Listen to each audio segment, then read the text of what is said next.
बोलिए श्री सद्गुरुदेव भगवान की जय।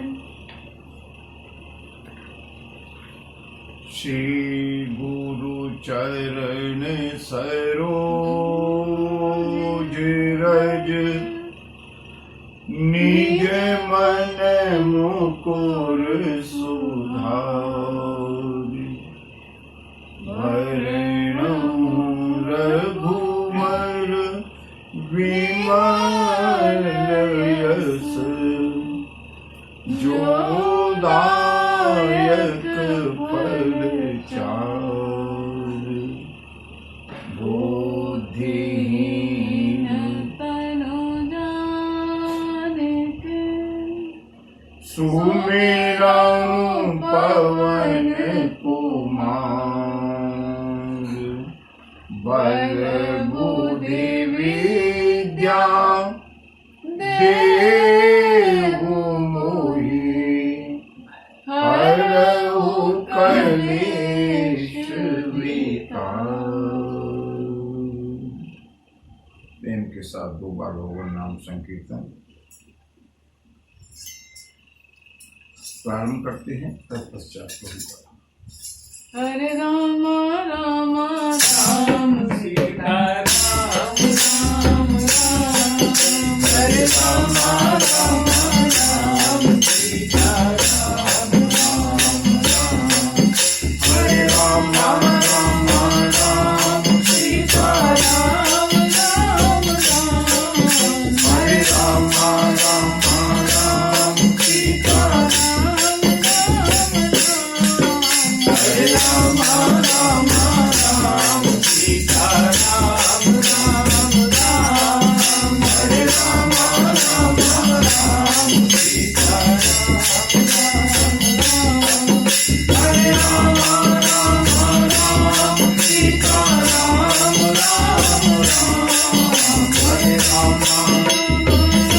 सीता राम राम हरे राम सीता राम राम हरे राम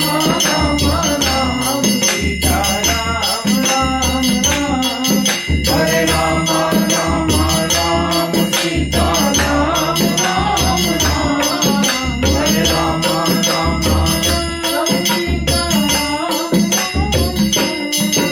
हरे राम हरे राम हरे राम राम राम सीता राम हरे राम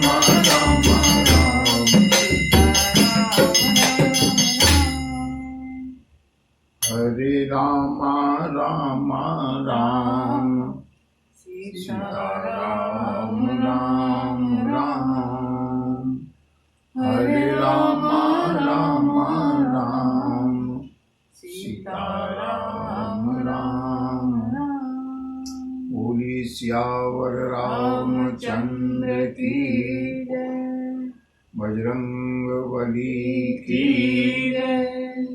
बाबा विश्वनाथ की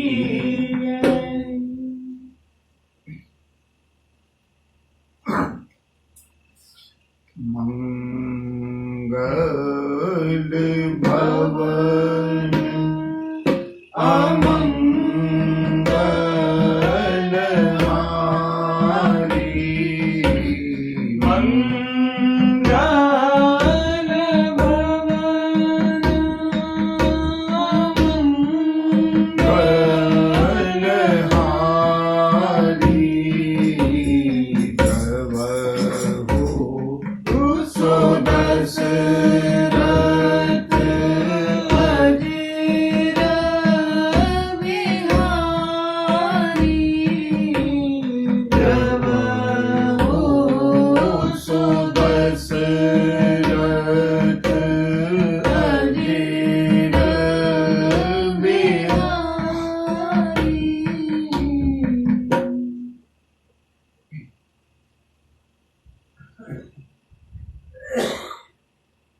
केवल एक ही बंधन है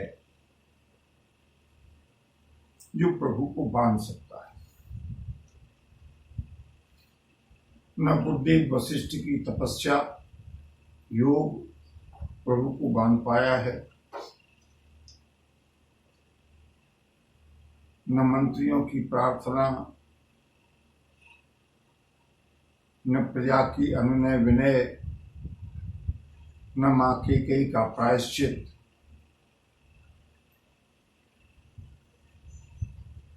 भरतलाल को देख करके प्रभु ने समर्पण किया है।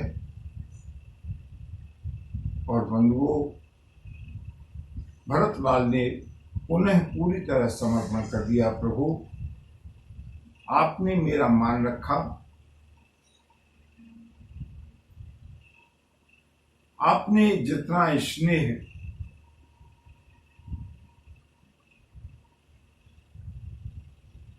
जितनी आत्मीयता अपने इस दास के ऊपर दिखाई है, उसके लिए मैं शब्दों में वर्णन नहीं कर सकता। प्रभु, अब जैसी आपकी इच्छा हो। जो शब्द श्री राम ने भरतलाल के लिए कहे हैं, वही शब्द ज्यों के त्यों भरतलाल ने कहा। प्रभु, प्रभु प्रसन्न मन संकोच तजी। संकोच को छोड़ दीजिएगा। प्रभु, ये मत सोचना कि भरत के मन पर क्या बीतेगी, भरत के मन की हुई या नहीं हुई। प्रभु प्रसन्न मन और संकोच तजी, जो जेहि आय सुदे। अब जिसको जो आज्ञा देंगे, सो सिर धरि धरि करहि सबु, मिटहि अनट अवरे। सारी उपद्रव, सारी उलझने समाप्त हो जाएंगी। आप जिसको जो आज्ञा देंगे, वो उस आज्ञा का पालन करेगा। और बंधुओं, भरतलाल के शब्दों को सुना, वाक्यों को सुना, देवताओं को बड़ी प्रसन्नता हुई, सराहना करने लगे भरत की। लेकिन उधर अवध के प्रजाजन उदास हो गए, असमंजस में पड़ गए। क्या होगा? विजय तो भरतलाल की हुई है, प्रभु श्री राम ने समर्पण कर दिया, लेकिन भरतलाल ने पुनः प्रभु के ऊपर छोड़ दिया है पूरा भार। क्या प्रभु लौटने के लिए तब तैयार होंगे? श्री राम जी ने क्या किया?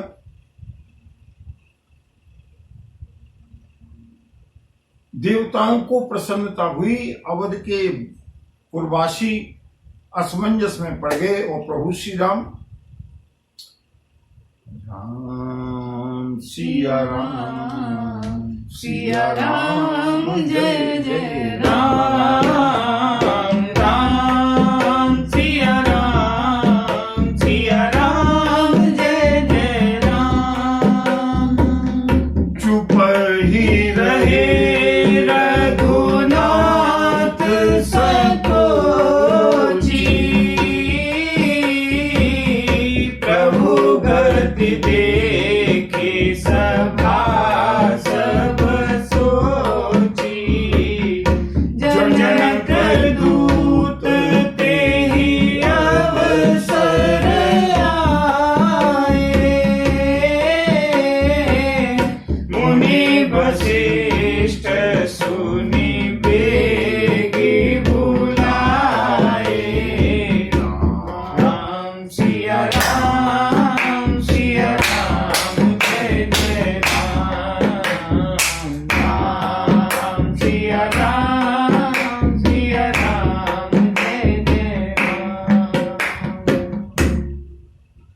भरतलाल के समर्पण को देख करके पहले भरत शांत रहे थे, अब श्री राम क्या कहें?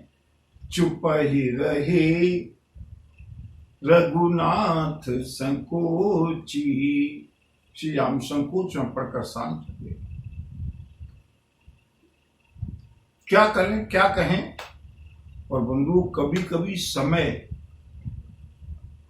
बहुत सारी समस्याओं का समाधान कर दिया करता है। राम कथा से एक विशेष शिक्षा जो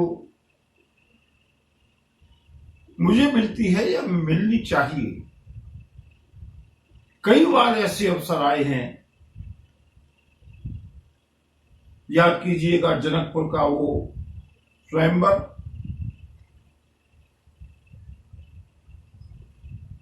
जिसमें भगवती जानकी ने श्री राम को वरमाला पहनाई। सारे के सारे जो दुष्ट राजा थे उपद्रव करने लगे।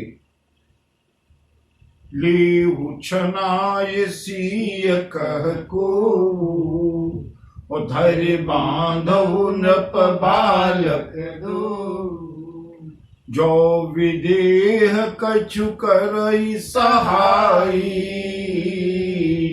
और बाजी दहु समर सहित दो भाई।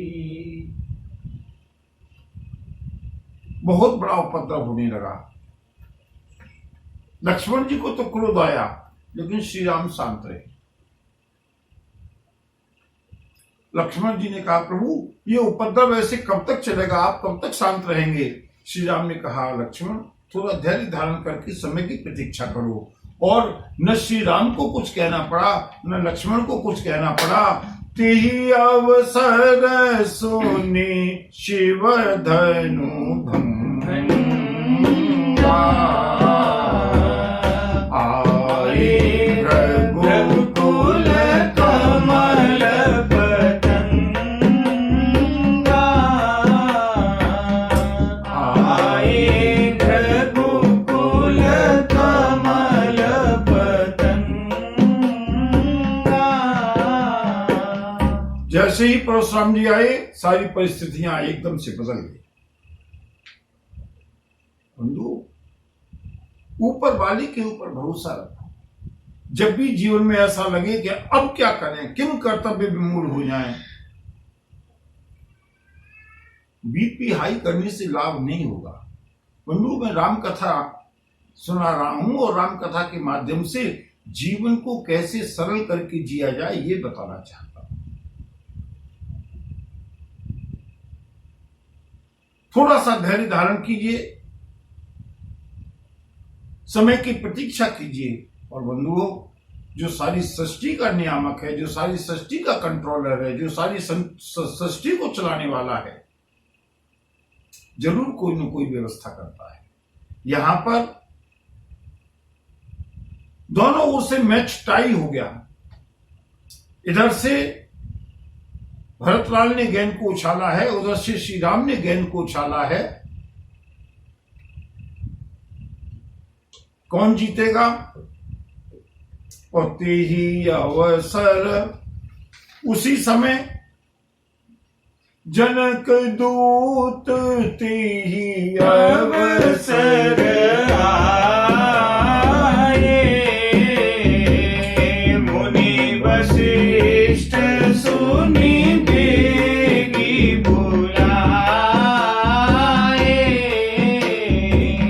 मुनि वशिष्ठ सुनि बेगी बुलाए। महाराज जनक के दूत आ गए।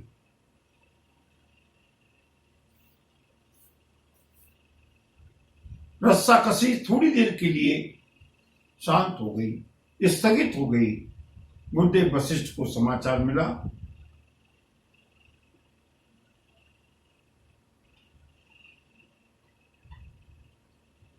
गुरुदेव ने पूछा दूतों से, दूतन मुनिबर बूझी बाता, कहु विदेह भूप कुशलाता। महाराज, विदेह की क्या हाल है, विदेह राज की क्या हाल है? दूतों ने प्रणाम करके कहा, प्रभु आपने कुशल समाचार पूछ लिया, यही कुशलता बहुत है। अन्यथा तो नाहित कौशल नाथ के साथ कुशल गई नाथ, मिथिला अवध विशेष ते, और जग सब भयउ अनाथ। सारा संसार अनाथ हो गया है। महाराज अवध नरेश के जाते ही, और विशेष करके अयोध्या और मिथिला के ऊपर तो राजकीय संकट है। दूतों ने वर्णन किया, जब मिथिलापति को विदेहराज जनक को समाचार मालूम हुआ, उन्होंने अयोध्या में अपने दूतों को भेजा है।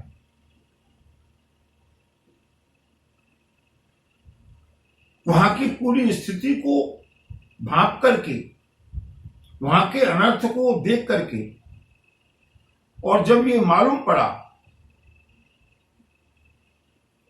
कि भरत चित्रकूट के लिए प्रस्थान कर रहे हैं मनाने के लिए, महाराज जनक को बड़ा संतोष हुआ और महाराज जनक ने भी चित्रकूट आने का निश्चय किया। और गुरुदेव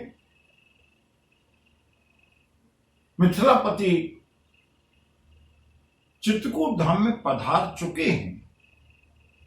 उन्होंने आगे से सूचना देने के लिए हमको भेजा है।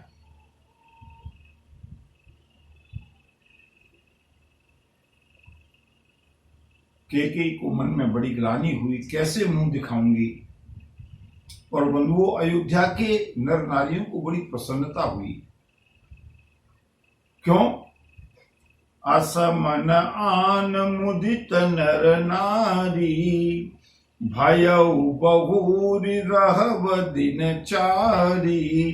2 दिन तो हो गए, अब मिथिलापति पधारे हैं, वो आए हैं तो वो भी 2 दिन रहेंगे, तो कम से कम 3-4 दिन रहने का अवसर मिलेगा।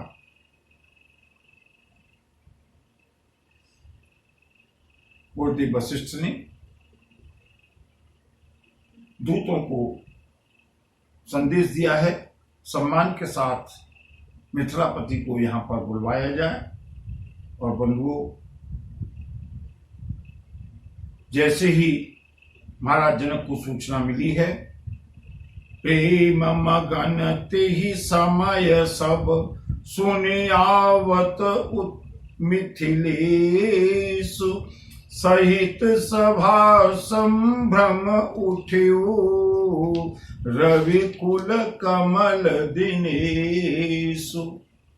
जैसे ही प्रभु श्री राम को सूचना मिली कि हमारे ससुर मिथिला नरेश महाराज जनक पधार रहे हैं, सारी सभा प्रभु के साथ उठ करके खड़ी हुई है। और उधर गिरिवर दीख जनकपति जबहि करे प्रणाम रथ त्यागे तबहि, भाई सचिव पुर जन साथा, आगे गवन कीन रघुनाथा, आवत जनक चले यही भांति सहित समाज प्रेम मति माती, आए निकट देखी अनुरागे, सादर मिलन परस पर लागे। राम सिया राम, सिया राम, जय जय राम। राम सिया राम, सिया राम, जय जय राम। जैसे ही विदेहराज ने कामदगिरी को देखा है, गिरिवर दीख जनकपति जबहि प्रणाम किया, रथ को मंदाकिनी के किनारे ही छोड़ा है। बंधुओं, ये आस्था है। तेजी से विदेहराज, और विदेहराज जनक अकेले नहीं आए हैं, रानियां भी साथ में हैं, छोटे भाई भी साथ में हैं, छोटे भाई की पत्नियां भी साथ में हैं, चारों राजकुमारियों की माताएं हैं, पूरा समाज है मिथिला का।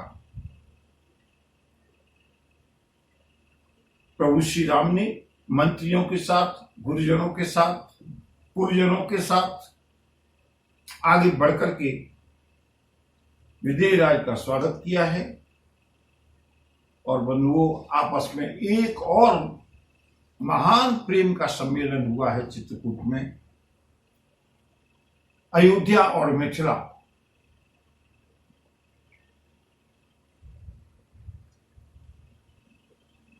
बंधुओं, वर्णन जितना किया जाए उतना कम है।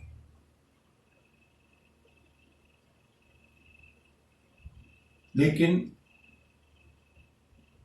मुझे लगता है समय बहुत अधिक हो गया, राम कथा को आगे भी बढ़ाना है। न जाने कब कैसी परिस्थिति आ जाए। जो सुधी श्रोता हैं वही हैं जो रामचरितमानस का प्रतिदिन पाठ करते हैं, पाठ करते रहेंगे, आगे बढ़ते रहेंगे। मैं प्रसंग को थोड़ा शीघ्रता से आगे की ओर ले जाना चाहता हूं, जिससे 1-2 दिन में भरतलाल की विदाई हो चित्रकूट से, और उसके बाद अरण्यकांड से श्री राम कथा पुनश्च आगे बढ़ने लगे। प्रभु ने भरत चरित्र को सुनने का इतना अवसर दिया, ये प्रभु की महती कृपा है।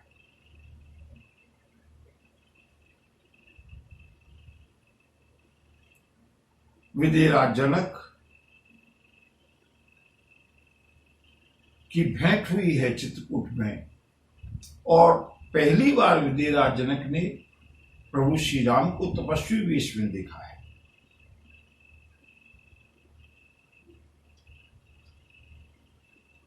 सारे के सारे कुल के रात इन नए अतिथियों की सेवा में जुटे हैं।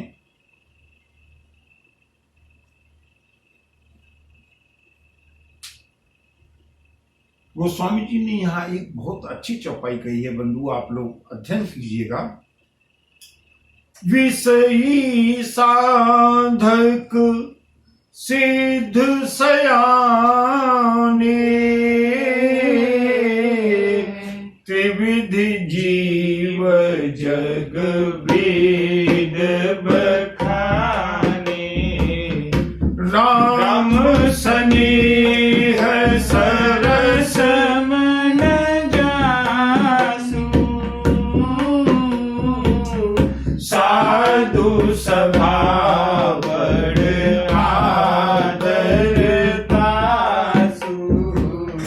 सोहन राम प्रेम बिनु ज्ञानु, करण धार बिनु जिमि जल जानु, राम सिया राम सिया राम जय जय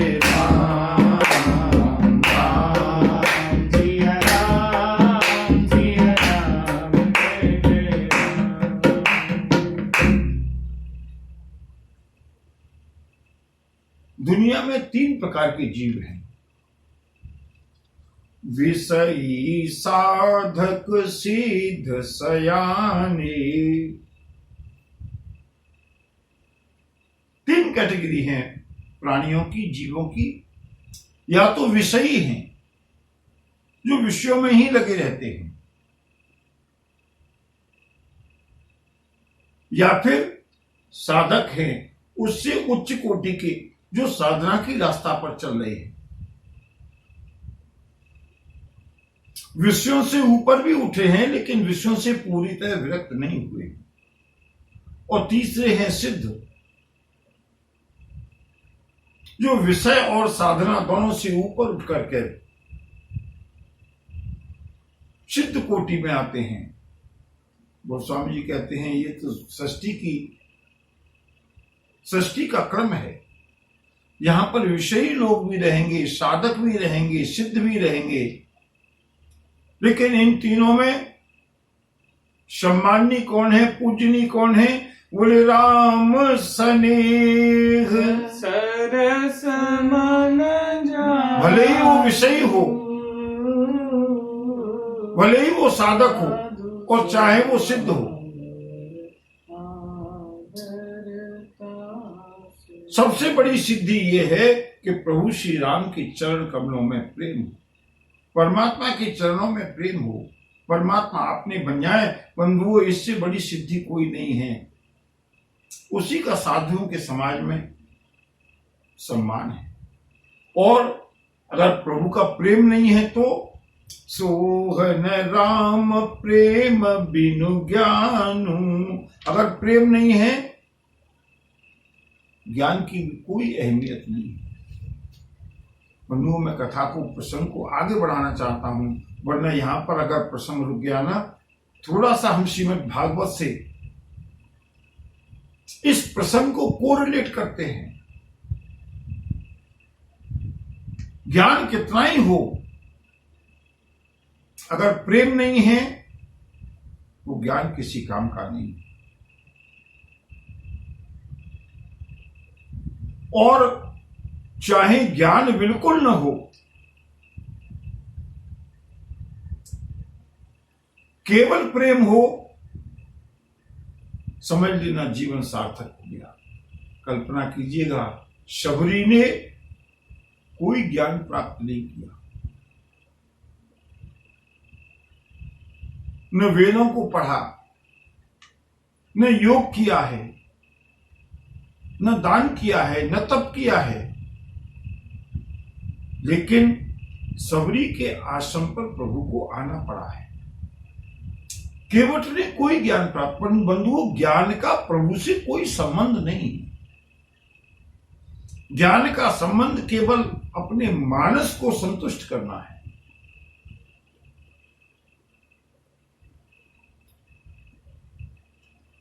श्रीमद् भागवत में एक विशिष्ट ज्ञानी हैं जिनका नाम उद्धव है, बृहस्पति के शिष्य हैं, श्याम सुंदर के अंतरंग सखा हैं।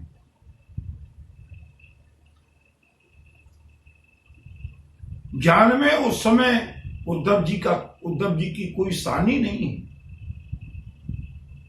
लेकिन क्योंकि प्रभु के अंतरंग है ना, प्रेम की कमी है। भगवान श्याम सुंदर ने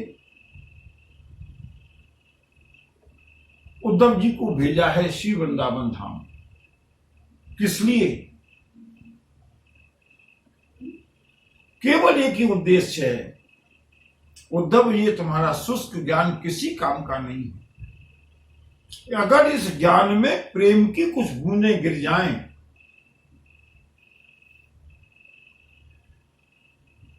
एक दिन के लिए संदेश लेकर के भेजा है केवल उद्धव जी को।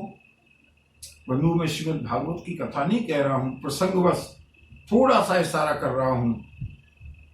प्रेम की क्या महत्ता है। 6 महीने तक रहे हैं उद्धव जाकर के श्री वृंदावन धाम में, भूल गए अपने ज्ञान को। श्याम सुंदर का जो उद्देश्य था वो पूरा हुआ, ज्ञान के अंदर भक्ति का समन्वय हुआ, प्रेम का समन्वय हुआ। और जो उद्धव ब्रजवासियों को उपदेश करने के लिए गए थे, वो जब लौटे हैं, ब्रजवासियों की चरण रज को प्रसाद के रूप में लेकर के लौटे हैं।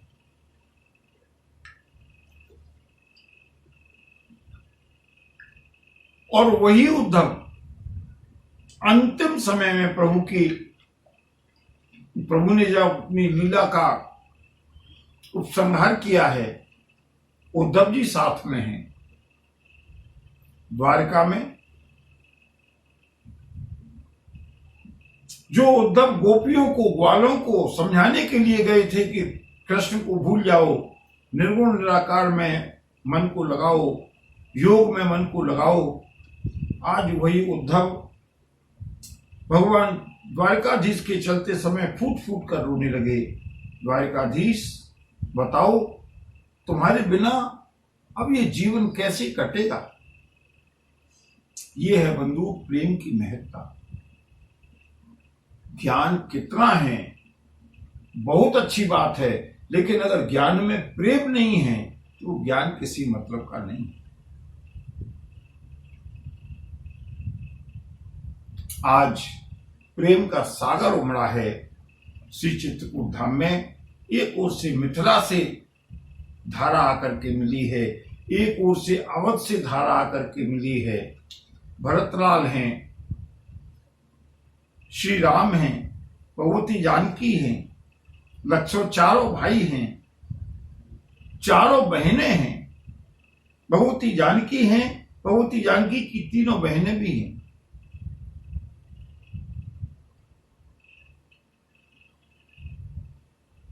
मांडवी, श्रुतकीर्ति और उर्मिला, वो भी साथ में आई हैं अवध के समाज के साथ। और बंधुओं, सब लोगों ने मिलकर के भगवती गंगा, भगवती मंदाकिनी में स्नान किया है। महाराज दशरथ का प्रसंग जैसे ही चला, सारा का सारा समाज शोक मग्न हो गया। मिथिला के समाज के साथ ऋषि विश्वामित्र भी पधारे हैं। ऋषि विश्वामित्र ने कौशिक कही कही कथा पुरानी समझाई सब सभा सुवानी। राम सिया राम, सिया राम, जय जय राम। राम सिया राम, सिया राम, जय जय राम।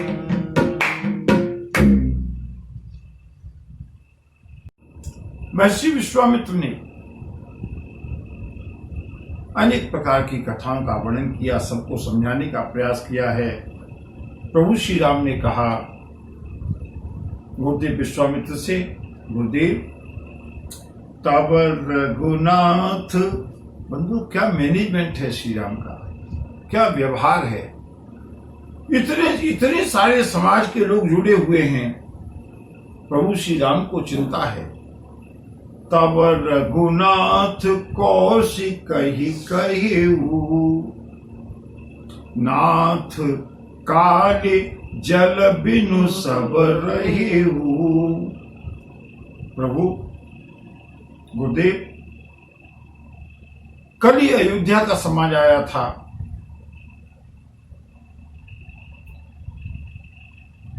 कल पिताश्री के स्वर्गवास की सूचना मिली थी, इसलिए कल किसी ने कुछ नहीं लिया।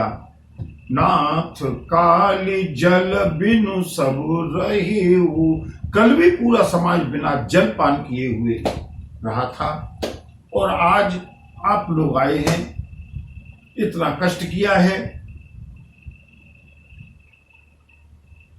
सायंकाल होने को आ गया, आप जैसा उचित समझे वैसा करें। मुनि कह उचित कहत रघुराई। गुरुदेव विश्वामित्र ने कहा, श्री राम सत्य कह रहे हैं, समय अधिक हो गया, अभी लोगों ने 2 दिन से जलपान भी नहीं किया। महाराज जनक पधारे हैं, सबके लिए प्रसाद की, जलपान की व्यवस्था होनी चाहिए। महाराज जनक ने कहा, ऋषिवर, ऋषि रुख लख कह तेरहु तिराजू, यहाँ उचित नहीं असन अनाजू।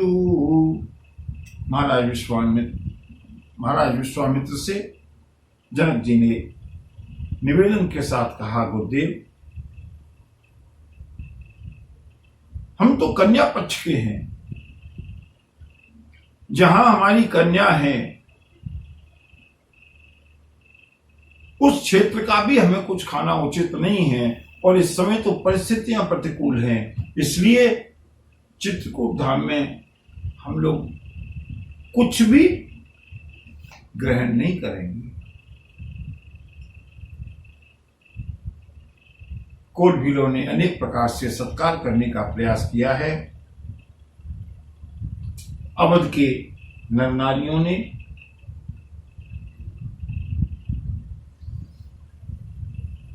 फलहार करना प्रारंभ किया, और बंधुओं 4 दिन बीते हैं। अब सारे समाज के मन में, दोनों ओर के समाज के मन में एक ही बात है, श्री राम वापस लौटेंगे या नहीं। परिहरि लखन राम वय देहि, जे घर भाव बाम विधि तेहि। राम सिया राम सिया राम जय जय राम। राम सिया राम सिया राम जय जय राम। सबके मन में एक ही कामना है, श्री राम वापस चलें। और बंधुओं आज तीसरे दिन की सभा का भी विश्राम हुआ है, मिलन का विश्राम हुआ है। सब लोग स्नान आदि के लिए चले हैं, संध्या काल हुआ है।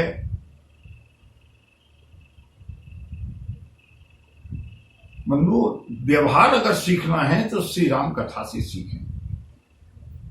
भगवती जानकी की माताएं आई हुई हैं, राजकुमारियों की माताएं हैं। भगवती कौशल्या ने देखा हमारी समधिन आई हुई हैं, सबको सम्मान के सहित निवास में बुलाया है। और बंधुओं जैसे ही अम्बा सुनैना ने दर्शन किए हैं कौशल्या के, कैकेयी और सुमित्रा के वैधव्य वेश में, फूट फूट करके बिलखने लगी। और जब जानकी का, किशोरी का अपनी लाडली को देखा है तपस्वी वेश में, पुलक शिथिल तन बारी विलोचन।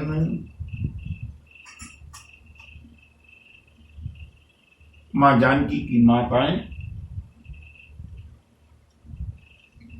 अत्यंत भावविवल हो गई। अम्बा सुमित्रा ने समझाया है, विधि गति बड़े विपरीत विचित्रा। अम्बा कौशल्या भी समझाने लगी, बहन कौशल्या कह सुन काहू,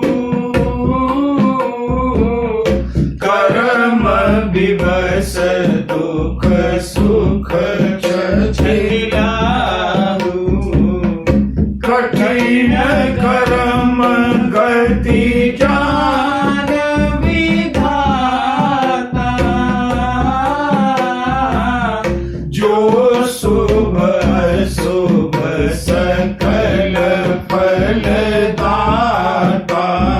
राम सिया राम सिया राम जय जय राम। राम सिया राम सिया राम जय जय राम। अम्बा कौशल्या ने कहा, किसी को दोष मत दो। अम्बा कैकेयी भी हैं, सुमित्रा भी हैं। विधि वाम की करनी कठिन, जेहि मातु कीनी बावरी। विधाता जब विपरीत होता है, कर्म प्रधान ईश्वर चिराका, जो जस करई सो तस फल जाता। राम सिया राम जय जय राम। राम सिया राम जय जय राम। अम्बा कौशल्या ने समझाया, सुनो, हमारा भाग्य खराब नहीं। देखिए कितनी अच्छी बात कही है अम्बा कौशल्या ने। हमारा भाग्य खराब नहीं है, समय की गति विपरीत है। क्यों? लोग अपने भाग्य को कोसना शुरू करते हैं। नहीं, अम्बा कौशल्या कहती हैं, मेरा भाग्य खराब नहीं है। ईश प्रसाद आशीष तुम्हारी, सुत सुत बधू देव सरिवारी। राम सपथ में कीन रखाऊं, सो कर कहूं सखी सद्भाऊ। भरतशील गुण विनय बढ़ाई, भायप भगति भरोस भलाई।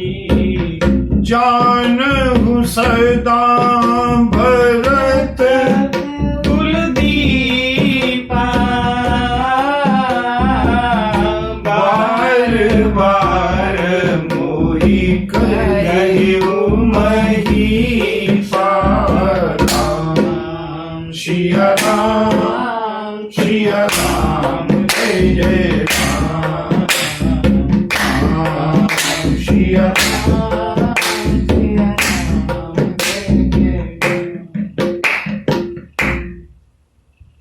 अम्बा कौशल्या ने कहा, मैं अपने को अभागिन नहीं कह सकती। क्यों?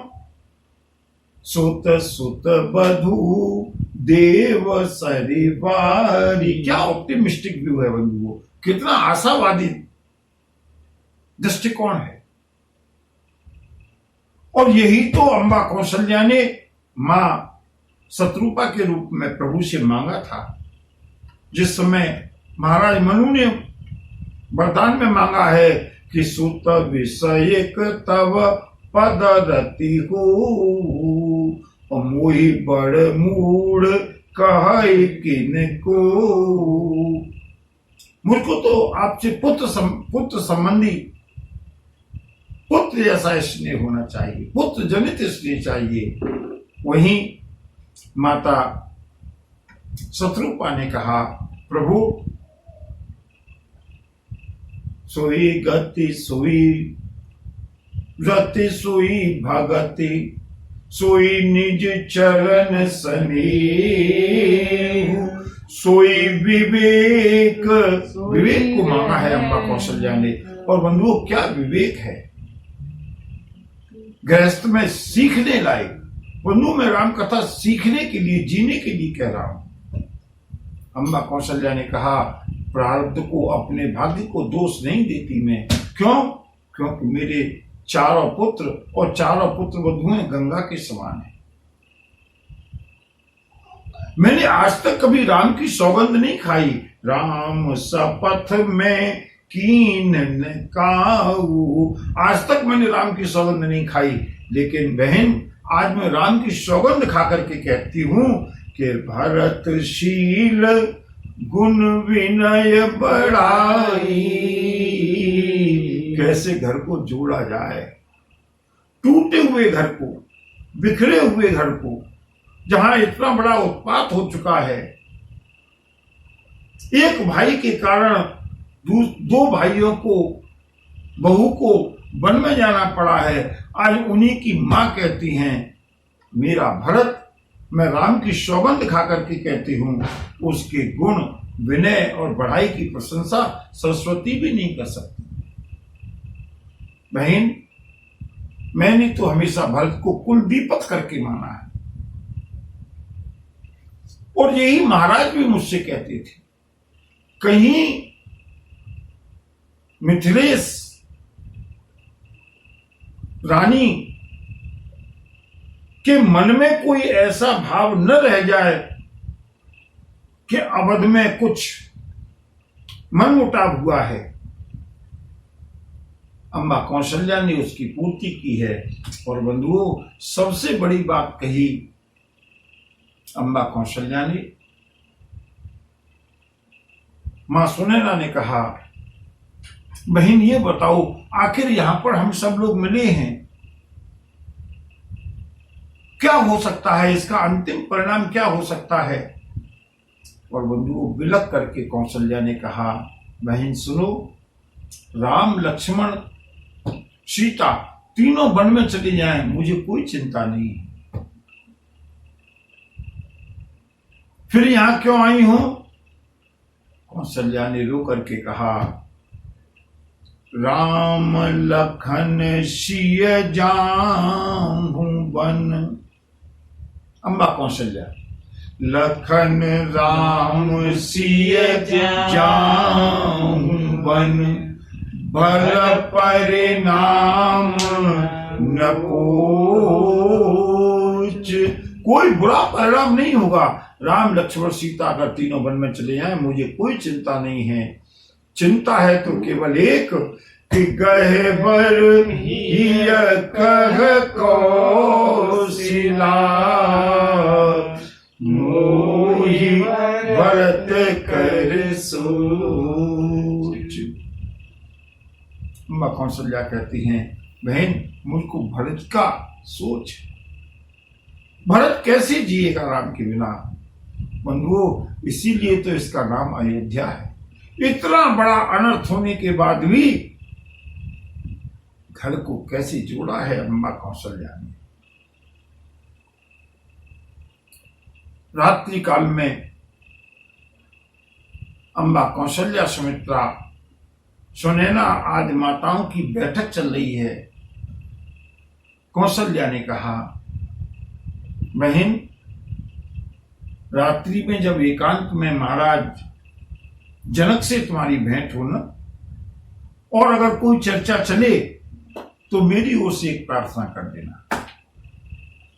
और बंधुओं, क्या अपनी ओर से प्रार्थना की है कौशल्या ने? सुनो बहन, रानी राय सन अवसर पाई, अपनी भांति कहब समझाई, रखियहि लखन भरत नहीं बन, जो यह मत माने महीप मन, तो भल जतन करब सुविचारी,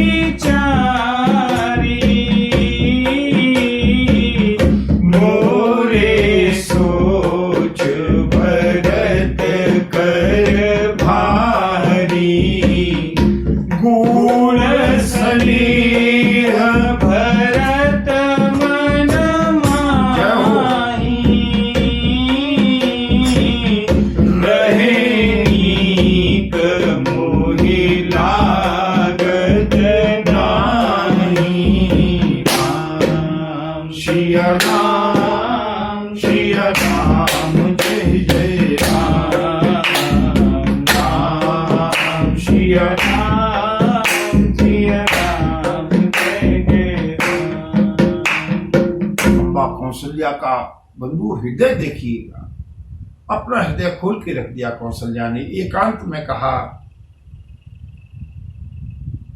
बहन सुनैना जी, जब भी एकांत में अवसर मिले, महाराज जनक दोनों परिवारों में इस समय सबसे वरिष्ठ हैं, उनसे कहना यदि उनको ये प्रस्ताव अच्छा लगे। बंधुओं, कल भरतलाल ने कई प्रस्ताव रखे थे, अम्मा कौशल्या ने एक नया प्रस्ताव रखा है। और क्या प्रस्ताव रखा है मालूम है? बोले रख यहीं लखन,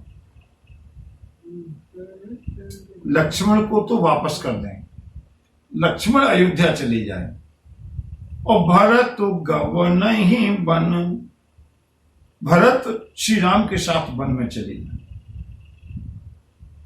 क्यों? अम्बा कौशल्या ने कहा, मुझे लगता नहीं है कि भरत अगर घर पर रहा, अगर भरत को श्री राम की आज्ञा के कारण घर पर रहना पड़ा, मुझे लगता नहीं है कि 14 वर्ष तक मेरा भरत जी पाएगा।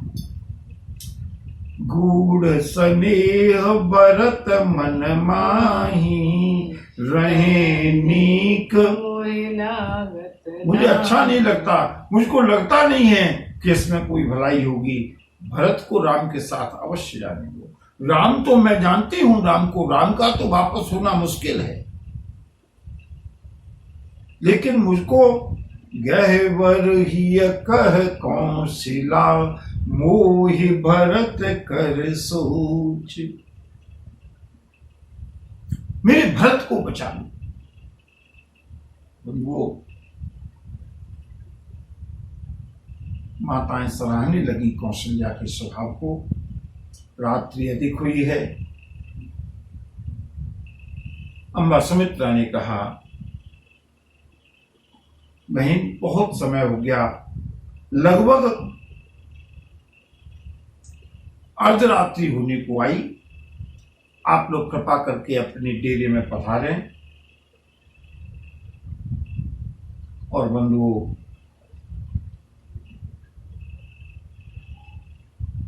अम्बा सुनैना अपनी अन्य रानियों के साथ में चली हैं अपने डेरे में, लेकिन साथ में कौन गई हैं? भगवती जानकी। अम्मा कौशल्या ने जानकी को साथ में भेजा है। मायके के लोग आए हैं ना, क्या व्यवहार है? बेटी जानकी, रोज तो तुम यहां रहती हो, आज जाकर के अपने परिजन के, अपने मायके वालों के साथ रहो। सिय समेत सिय मातु तब, चली सुआय सुपाय। बंधु क्या करें, कथा तो इतनी विस्तृत है कि कथा का विस्तार करते रहें, आनंद आता रहेगा, आप लोग भी सुनते रहेंगे। लेकिन मुझे लगता है कि कथा प्रारंभ हुई है तो कम से कम कथा का अनुष्ठान पूरा हो, इसलिए थोड़ा आगे बढ़ने की इच्छा हो रही है। थोड़े आज बहुत शीघ्रता से हम आगे बढ़े हैं भगवती जानकी को लेकर के। अम्बा सुनैना अपने डेरे में आई हैं और प्रिय परिजन मिली बैदेही, जो जेहि जोग भाते तेहि तेहि, तापस वेश जानकी देखी, भासव विकर विषाद विशेषी। जो लाडली बिटिया आभूषणों से लदी रहती थी,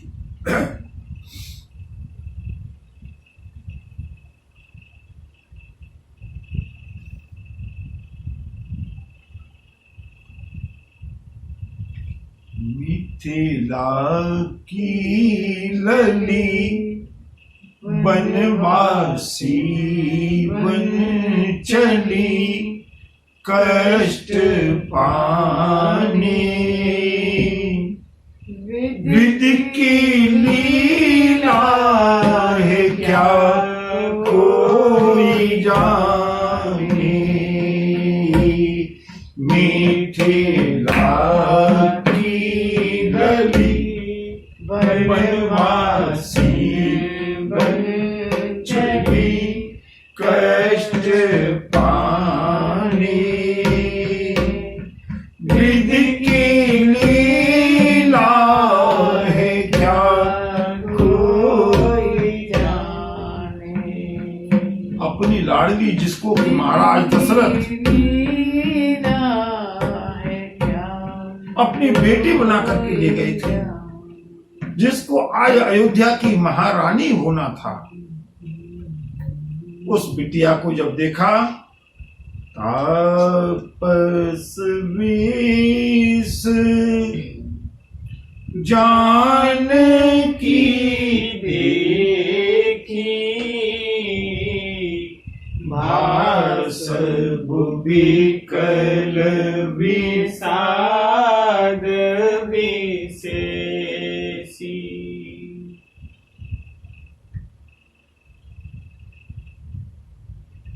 तपस्वी वेश में हमारी जानकी,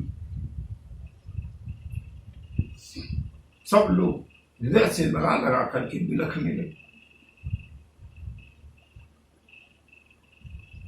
और बंधु उसी समय पुरुषों की सभा में से जनक राम गुरु आयस पाई, चले ठलहि सिय देखी आई। रात्रि हो गई। श्री राम ने कहा, महाराज आप भी अपने डेरे में जाकर के विश्राम करें। महाराज जनक लौट करके अपने विश्राम स्थल पर आए हैं और जैसे ही जानकी को देखा,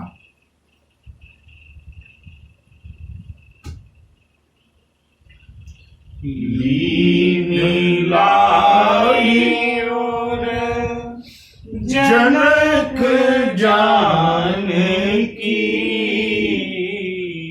पाहुनि पावन प्रेम प्राण की।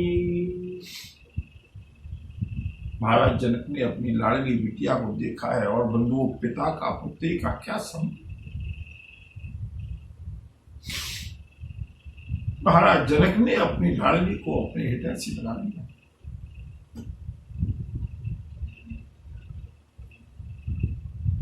भगवती जानकी माताओं के साथ रह करके किसी तरह से अपने को संभाल रही थी, लेकिन जैसे ही पिता को देखा, सिय पितु मातु सनी, बस विकल न सकी संभाल, धरनि सुता धीरज धरियो, समय सुधरम विचार। भगवती जानकी भी धैर्य खो बैठी, विकल न सकी संभाल, फूट फूट कर रोने लगी। महाराज जनक को लगा, कहीं मेरी बिटिया व्याकुल तो नहीं है। तापस वेश जनक सिय देखी, भयउ प्रेम परितोष विशेषी। संस्कार बंधु, संस्कार, ये राम कथा संस्कारों की कथा है। जब देखिएगा महाराज जनक ने क्या उपदेश दिया है जानकी को इस परिस्थिति में भी। पुत्री पवित्र किए कुल दो, सुजस धवल जग कह सबको। बेटी तुमने दोनों कुलों को पवित्र कर दिया। और बंधुओं, ये नारी की विशेषता है, ये बिटिया की विशेषता है। पुत्र अगर सुपात्र होगा ना, केवल अपने कुल का नाम रोशन करेगा। अमुक का पुत्र है, इसके पिता वो हैं, इसके बाबा वो हैं, अपने कुल का नाम रोशन करेगा। और बंधुओं, अगर पुत्र कुपुत्र हुआ तो भी केवल और केवल अपने पिता के, अपने कुल के नाम को कलंक लगाएगा। लेकिन पुत्री अगर पुत्री किसी तरह से संस्कार विहीन हुई बंधुओं, अपने पिता के कुल को भी कलंकित करेगी, ससुराल के कुल को भी कलंकित करेगी। किसकी बहू है, किसकी बेटी है। और अगर बेटी, क्या नारी का बंधुओं महत्व है हमारी संस्कृति में। बेटा अगर संस्कारवान है, नाम रोशन करेगा तो केवल अपने पिता का, और बेटी अगर संस्कारित है तो बंधु दो कुलों को संभालती है, दो कुलों का नाम रोशन करती है। किसकी बहू है, किस परिवार की बहू है, किस खानदान की बहू है, किस खानदान की बेटी है। इसलिए नारी के ऊपर दोहरा उत्तरदायित्व, और इसीलिए नारी का दोहरा महात्मा। केवल उत्तरदायित्व नहीं है, महत्व भी कितना ज्यादा है बंधु, कभी समय बताएंगे। समान अधिकारों की जहां चर्चा चलती है, अगर संस्कृति को तलाशें, संस्कृति का अन्वेषण करें, कितना ऊंचा दर्जा है हमारे यहाँ माताओं का। बीच में किन्हीं कारणों से कुछ उथल पुथल हुई, जाने दें, लेकिन हमारी संस्कृति में नारी का क्या स्थान है, इसको फिर कभी अवसर मिलेगा तो देखेंगे। महाराज जनक को बड़ा संतोष हुआ, बेटी तुमने आज दोनों कुलों को पवित्र कर दिया। भगवती जानकी आज अपने पिता के डेरे में है, पूरी रात्रि नहीं रुकेंगी भगवती जानकी। ये जानकी की शील है, मर्यादा है, लेकिन अपने माता पिता से मिल रही हैं। और वो आगे की कथा क्या होती है और किस तरह से इस मोड़ आएगा, किस तरह से परिणाम निकलेगा चित्रकूटाने का, इसको प्रभु इच्छा अनुसार हम कल परसों की कथा में देखेंगे। वो प्रयास करेंगे शीघ्रता से कि प्रभु की कथा तो अनंत है, और प्रभु की कथा से भी, भगवान की कथा से भी भक्तों की कथा अनंत है बंधुओं। लेकिन व्यवस्था है समय की, आगे भी बढ़ना है। कल परसों में प्रयास करेंगे कि भरत चरित्र संपूर्ण तो नहीं हो सकता, लेकिन विश्राम हो और कथा आगे की ओर बढ़े। बोलिए भक्तवत्सल भगवान की जय। नमः पार्वती पतये हर हर महादेव। जय।